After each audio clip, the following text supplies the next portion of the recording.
आज हिवाळी अधिवेशनातील कामकाजाचा 6वा दिवस. पहिल्याच आठवड्यामध्ये अंतिम आठवडा प्रस्ताव सादर करण्याची वेळ.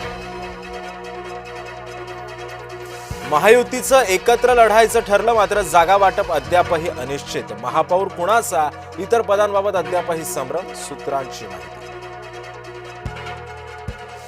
जिथं जिथं शक्य तिथं भाजपशी जुळवून घ्या, राष्ट्रवादीशी जुळवून घेतलंच पाहिजे असं नाही. एकनाथ शिंदेंच्या रात्रीच्या बैठकीतून सूचना. छल करोगे तो छल मिलेगा, आज नहीं तो कल मिलेगा. विधानसभेमधून भाजपचे आमदार सुधीर मुनगंटीवारांचा शायरीतून बोलण्याची. मुंबईमध्ये मतदार याद्यांमधील जवळपास 90,000 दुबार नावं वगळली. मनपा कर्मचाऱ्यांनी सॉफ्टवेअर बनवून शोधली दुबार नावं. राज्य निवडणूक आयोग पुढील आठवड्यामध्ये मनपा निवडणुकांची घोषणा करण्याची शक्यता. पुन्हा आचारसंहिता लागणार.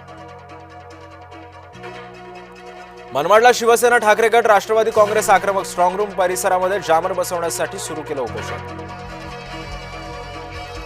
2027 मध्ये 2 टप्प्यांमध्ये होणार देशव्यापी जातनिहाय जनगणना.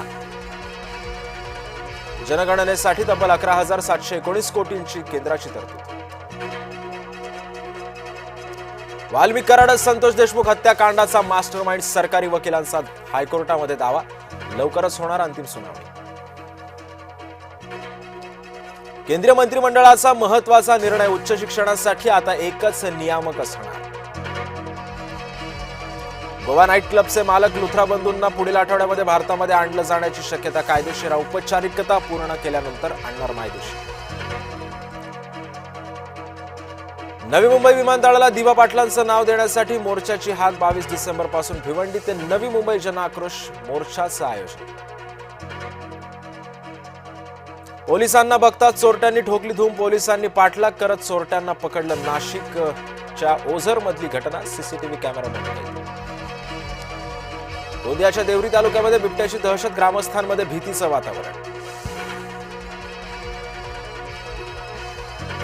शिवराज पाटील चाकूरकरांवर आज लातूरात होणार अंत्यसंस्कार. राहुल गांधी अंत्यसंस्कारासाठी उपस्थित राहण्याची शक्यता.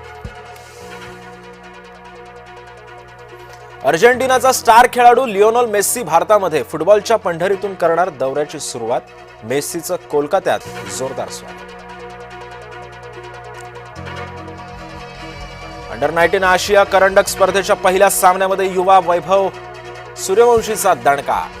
अमिराती संघाविरुद्ध अवघ्या 95 चेंडूंमध्ये कुठल्या 171 धावा. बागलाण तालुक्यातील कमळ तलाव बनलाय आकर्षणाचं केंद्र. तलाव विविध रंगांच्या कमळ फुलांनी बहरला.